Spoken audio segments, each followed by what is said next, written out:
অযথা মোটরসাইকেলে ঘোরাঘুরির উপর নিষেধাজ্ঞা, এলাকা জুড়ে জোরদার প্রচারে প্রশাসন। মঙ্গলবার অর্থাৎ 21শে এপ্রিল থেকে 23শে এপ্রিল পর্যন্ত বিনা প্রয়োজনে বাইক বা মোটরসাইকেল নিয়ে ঘোরাঘুরির উপর নিষেধাজ্ঞা জারি করা হয়েছে। প্রশাসনের পক্ষ থেকে এই নিয়ে এলাকা জুড়ে মাইকিং করে প্রচার চালানো হচ্ছে। মঙ্গলবার সকাল থেকে তেমনি ছবি লক্ষ্য করা গেল জামুরিয়া থানার কেন্দাফাড়ি এলাকায়।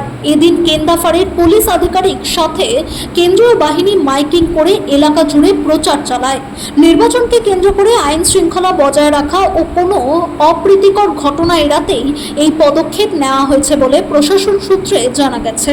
সাধারণ মানুষকে অপ্রয়োজনীয়ভাবে রাস্তায় বের না হওয়ার জন্য অনুরোধ করা হয়েছে এবং নিয়ম না মানলে কড়া ব্যবস্থা নেওয়ার কথাও জানানো হয়েছে। যদি কোনো ব্যক্তির চিকিৎসা সংক্রান্ত বা পারিবারিক বিশেষ প্রয়োজন থাকে তবেই স্থানীয় পুলিশের অনুমতি নিয়ে বেরোতে পারবেন বলে সর্বসাধারণকে জানানো হচ্ছে।